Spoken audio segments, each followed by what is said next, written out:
So let me tell you guys a story. Since we are talking about hard work and honesty and dedication to any job that you're doing. When I was a policeman, I was dedicated to the cause, dedicated to get rid of crime and violence in Jamaica.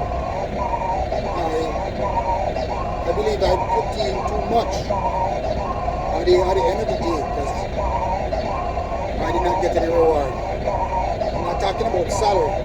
I was not promoted, even though I did some hard work and some good work.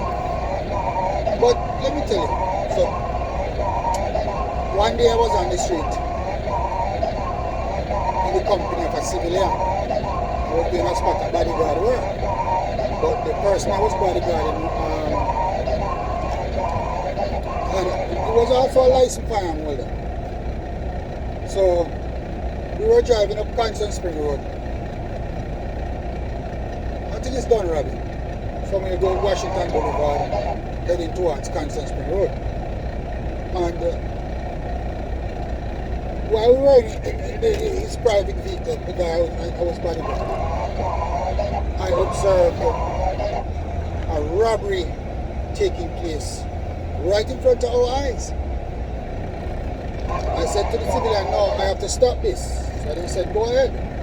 Because he was not afraid to back me up. And that's another thing, as police officers, that you need to understand. You have a whole lot of civilians out there, licensed firearm holders, who are willing to go the extra mile too, like police officers, good citizens. That's why I'm saying that the government of Jamaica needs to arm the nation. Because, take for instance that robbery the other day when the licensed firearm holder took out those two culprits. Bang, bang, bang, bang, bang, bang. That them forget. Element of surprise took them. I never know say persons around was armed. So that's why I'm saying arm the nation. Give people them firearm, brethren. So back to the story. I intervened in the robbery. Happened that it was not a gun robbery. It was actually a knife robbery in place. Two culprits armed with knives, and they were robbing the future of Jamaica. They were robbing a little boy in his school uniform, a Calabar student. And you know Calabar is just down the street from where the robbery was taking place. And I held both men in the act, robbing the student. Actually took the student's phone away from them and his money back from them. Alright. With the assistance of the civilian, I brought both suspect and the complainant, which is a student, to Constant Spring Police Station. Alright? Hand them over to a detective constable. No. This detective constable, as everybody will know, was the same detective who were fingered in a robbery and murder, I think, in California some time ago. What his name was Miller, Miller. And mark you, Miller was a good friend of mine because we hail from the same parish. And this is what got me so upset with Miller. Because after I handed over the case to Miller to investigate, to make the relevant arrest, I left. Only to find out that the suspects were released without even charge. And our information that I received from the detective, Harry Wilkie was the detective in charge of Constant Spring at the time, SOIC. I was informed that Miller actually sold the case, let go the men because one of the so-called robbers was a relative or a son of a popular dancehall promoter. So we did not even think about the fact that these men were robbing a student, and the student could have even lost his life maybe if I hadn't came along. And I was so upset with Miller to know that he actually let go of these men. Alright. I am a very forgiving person. I'm the type of person like this. I don't carry anybody in my heart. I don't carry grievances. I'm a very forgiving person, like how Jamaica Young Police Channel's chairman or leader, Chris Porter, always say, "Boy, Blake, you're too forgiving." And I looked past it even though I was upset. I remember when Miller came to the United States, I spoke to him briefly on the phone. And I told him that, "Miller, listen, get yourself into some trucking school or get something going." So yeah, man, only to hear on the media and the news, seeing a video with Miller's face in a premises robbing the occupant, and the ultimate murder the occupant. And now seeing Miller is in prison, probably even facing the death penalty. Why? It is all about lifestyle, the lifestyle that we choose as policemen. You see, we need to understand that as a policeman, we work X. So as a result of working X, you can afford to live X. You can't live Y. So it's all about the lifestyle that we choose as policemen. And it all comes down to greed. Yes, everybody know that police salary is not the best. But it all depends on the lifestyle that you live as a policeman. It's all about the people that you choose to share your life with as a policeman. The women that you choose, the lifestyle that you choose as a policeman will dictate your future as a policeman and whether you become corrupt or not. Let me tell you that. Because if you do not value yourself as a policeman, and you're greedy and licky, and you want to live the life that you cannot afford, then you will be easily drawn into corruption. Anybody can just call you, any politician, any leader of the Jamaican Constable, any corrupt leader can say, Blake, do this and do that, because you are not thinking about anything else once you are making money. So that is the problem with the force. That is the problem with some police officers. Greedy. Want to live above their means. That is how we end up doing some things, and that is why Miller, who I consider to be a very good person when we met at first, like I said, we hail from the same parish. But I cannot believe that he would have left Jamaica and came to America and was doing even worse than he was doing in Jamaica. I don't know what he was doing in Jamaica. Actually, maybe he was involved in the same things in Jamaica. I don't know.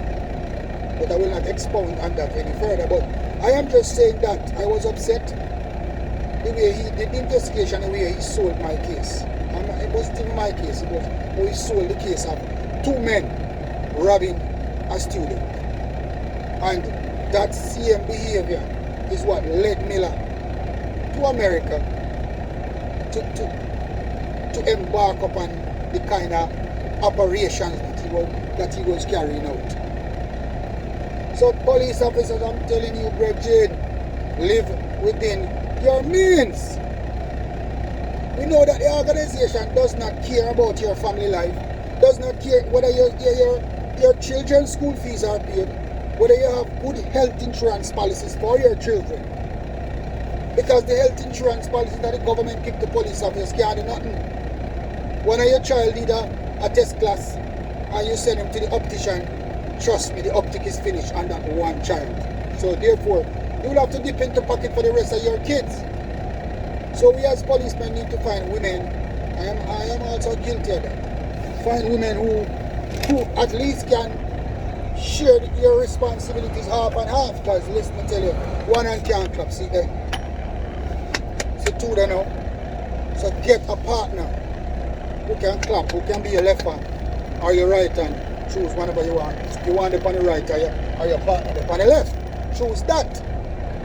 That's why Jamaica is in the hole where Jamaica is in right now too. Because of greed and corruption. Because nobody wants to live according to their means. Everybody wants to live like social media people. Everybody wants to live like movie stars. And some of these movie stars, to get where they are, have been through so much. They have sold themselves. They sold their very souls to get where they are, to reach at the top, or to reach an attainable position where they can make money and live their life. You think it just come like that? No, it just come like that. It just does not come like that. Ask man like Denzel Washington and them man there, how much thing they have been through to reach to the top. No. Life is about struggles, brethren. Life is about working hard to make it where you want to go in life. You can't just expect to get rich overnight. And once you have that get rich mentality, the get rich quick mentality, you are bound to get in the fast lane. And everybody know how the fast lane goes. You will crash. A few of us might get lucky, but not all of us. Like I said, see me here, out in the rain. I work for my bread. See, let me show you. Out in the rain. Ports of New York, Newark. Rain or fall, and me I work. Because guess what? I work for what I want. I work hard for what I want. I don't believe in robbing and stealing or cheating to get where I want to go. I believe in hard work. I'm an honest man. I consider myself to be an honest man. I was born an honest man and I will die an honest man. Because that's my motto. Now, let me tell you something. A whole lot of people on my channel. I wouldn't say a whole lot of people on my channel. A few, not even a few, probably one or two subscribers to my channel or viewers to my channel might make a certain kind of remarks at times that yes, you are like one subscriber say, or is he a subscriber? I'm not even sure, but I know the person watched my video. He's saying that it's better I zip my mouth because I was the same. I shouldn't talk about corruption in the police department because I was the same. And I remember sending him a message, or her a message that, listen, why did you say that about me? You know, I'm still waiting to find out why this man is saying these things about me. What do you know about me? Who have I robbed for you? You know? But let me tell you something, as a good police officer in Jamaica, let me tell you, not everybody is going to like you. And if you are going to be a police officer and look people for like you, then you will be corrupt. You don't need to look people for like you, brethren. What you need to do is just do your job. Do your job the best way you know how to, and as honestly as you know how. If you do your job as honestly, then the good law-abiding citizens in Jamaica or in the community that you work will like you, brethren, automatically. But see, that is where most of us as police officers go wrong, you know. We want the prominent people in the neighborhood to like us. The so-called drug dealers who come from America and drive in the Benz and the BMWs. You want them to like you. You want favor from them. Which is, I call that cheap popularity. Because I don't want no cheap popularity. If I have to throw away my character just to be a good police. You notice what I said? If I have to throw away my good character just to say I'm a good police by unscrupulous people, then to hell with that. I don't need that. I don't need that. You know, a prominent inspector once looked at me and said to me, boy, Blake, I'll shut off your rich, you know. You know himself. You might want to be a rich shutter. I never wanted to be a rich man in the Jamaica Constabulary Force because I observed and I realized from the beginning of being a policeman that the job of a policeman is not a job that you get rich from. It is a regular job that you might end up in the middle class of the Jamaican society, if you are even in the middle class, or the lower class, or the class of society that just work hard to get by. And people who cannot attain a certain level unless you partner up with a good partner. That is how it is. The life of a good person in Jamaica is. So the life of a good policeman is never easy. And it's never a flamboyant life. It's never a BMW or Benz driving life.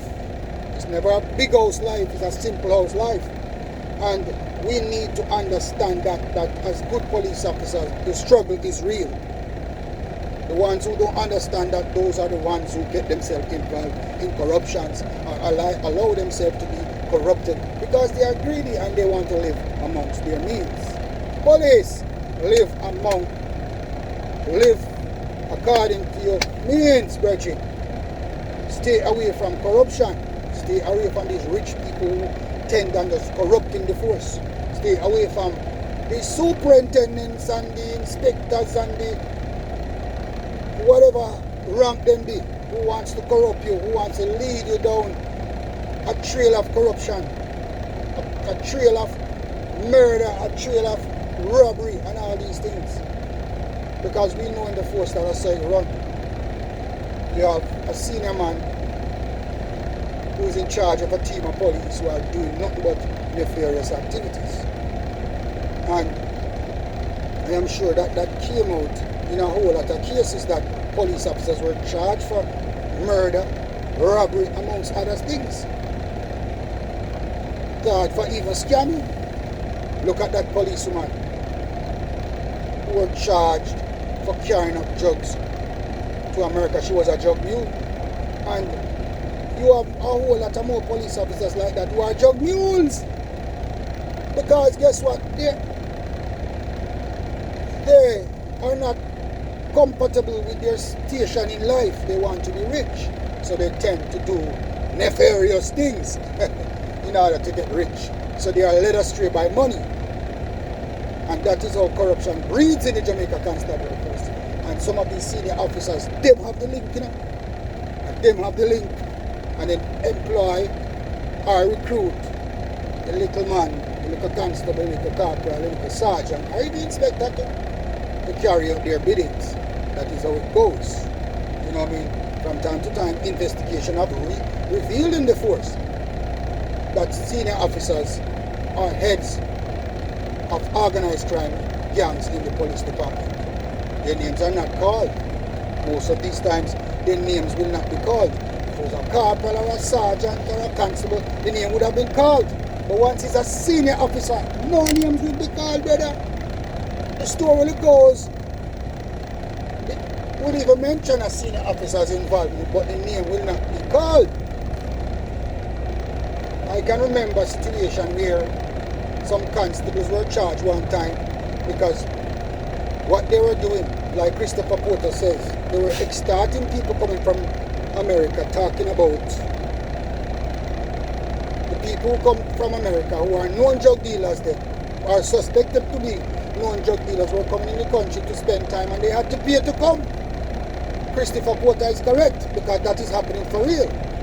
And I know of a few police officers who were dragged in the net by a senior officer doing those things. And I think it's the same senior officer Chris Porter was talking about on Jamaica Young channel, wherein men were coming from America who were suspected drug dealers, and these officers, working under the instructions of a senior superintendent, would approach these men with warrants stating that these men were wanted by the FBI and they had a warrant for their extradition to the United States, and these men would have paid money not to be extradited.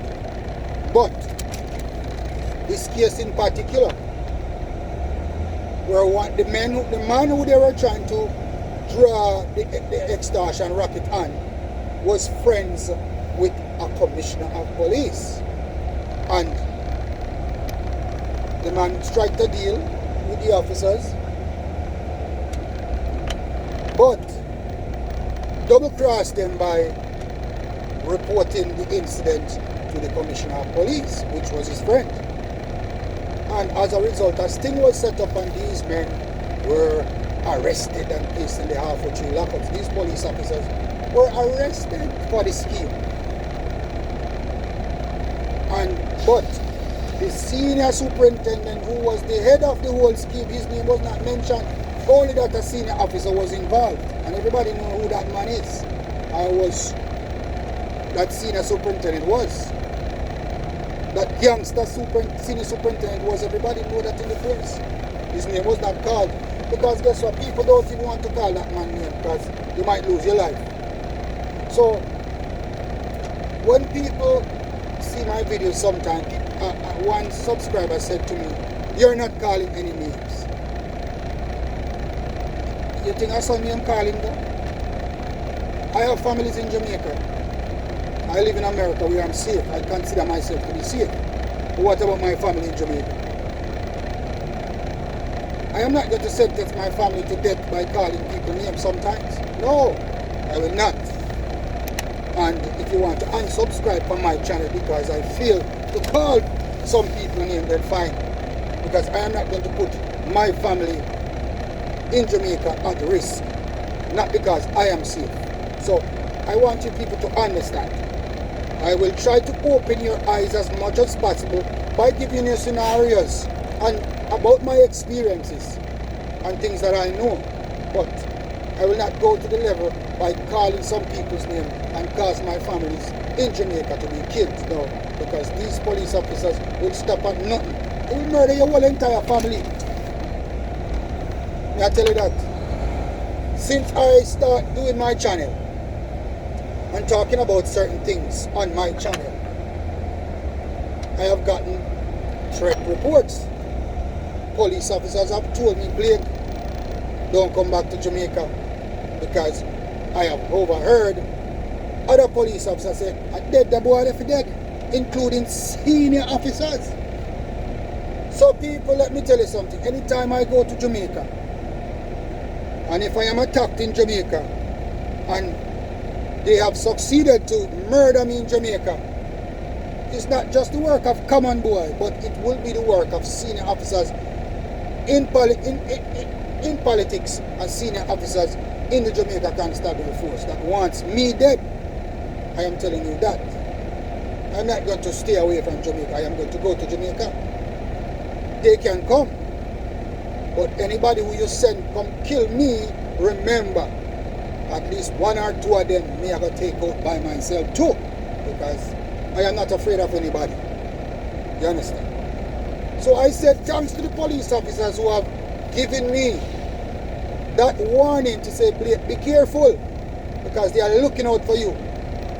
Police officers even go as far as to say they will track you once you land at the airport, because they have the manpower to do that, and they can facilitate that. They know when you land in Jamaica, because they can track you. So let them track me. And let them come for me when I come in Jamaica, because I am speaking my truth. I am not saying that I'm exposing anybody, because I have not called anybody's name personally. But people who are up to nothing good in the Jamaica Constabulary Force does not like me speaking out. And they would want to silence me, as they have silenced man like Inspector Gardiner from the St. Andrew South Division. You understand? Because before Inspector Gardiner died, he came to me and told me some things. Called a few names, senior officers. So I guess he was killed as a result of that. I don't know who else Inspector Gardiner informed us of his information, but the man was killed within 2 days of talking to me about certain things. You understand? And certain names were mentioned.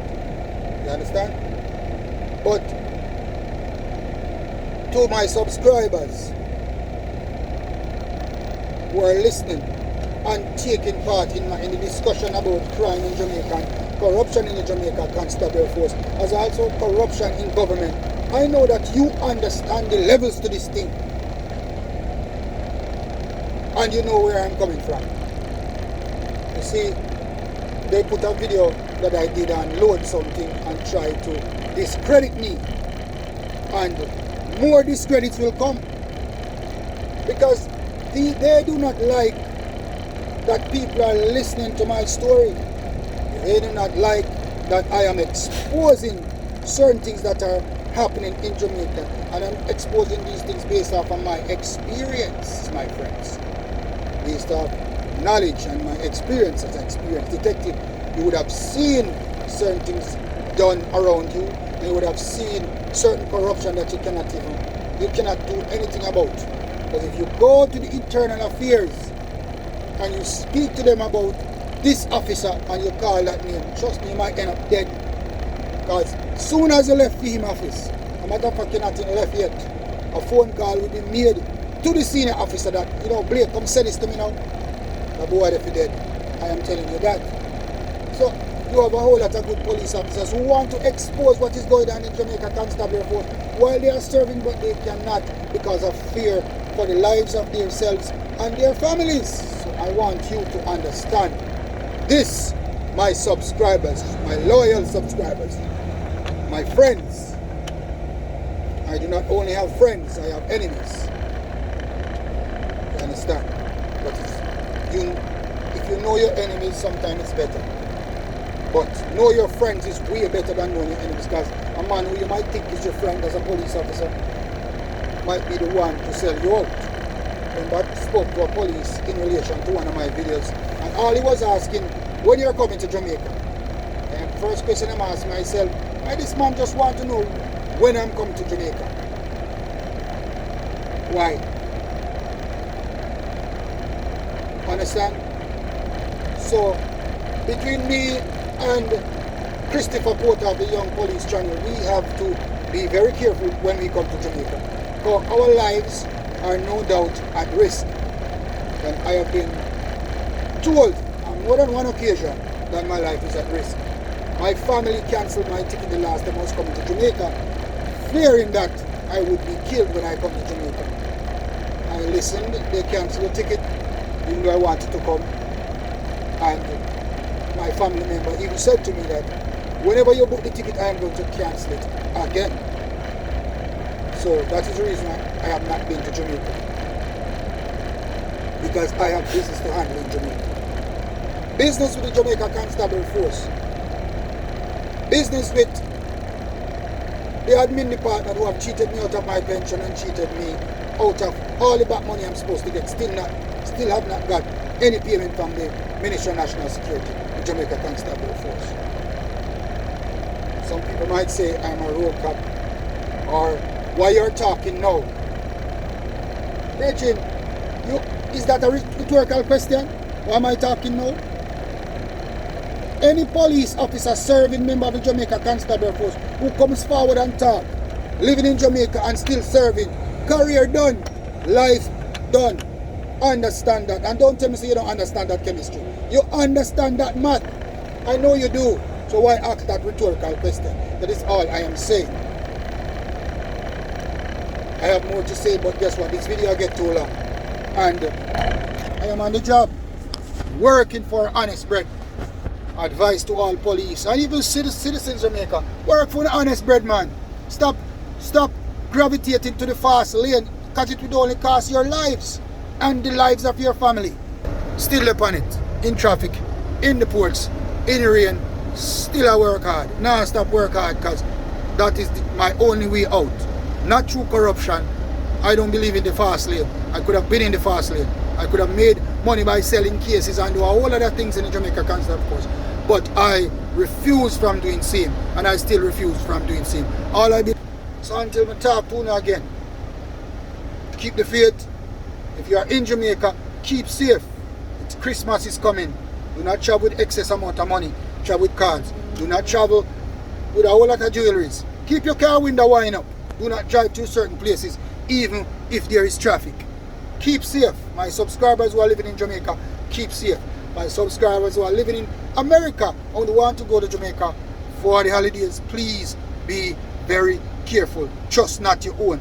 Do not tell anybody when you are coming to Jamaica. I had a friend in Jamaica, his own son tried to kill him. His own son. You heard me? His own son kicked off his door and with friends and tried to kill him. That is how Jamaica is, where even a son is trying to kill his father for money. That is how bad Jamaica is. These young people in Jamaica now have no head. All their praying is riches and nothing else. They don't care about women or children. They don't care if you and them are family. Worse, they don't care if you are a police officer. Trust me. Once you're a police in Jamaica, you're marked for death. Trust me that. Take that from me. Take that levels there from me. Take that levels from me. Thanks for watching my channel again. Thanks for watching my video. Thanks for taking the time out to watch my video. And remember, subscribe, hit that bell, share the video, get yourself involved in the discussion, voice your opinion. Share your thoughts and share your experiences with police officers in Jamaica and also with politicians or even corruption. Don't be afraid. Thank you.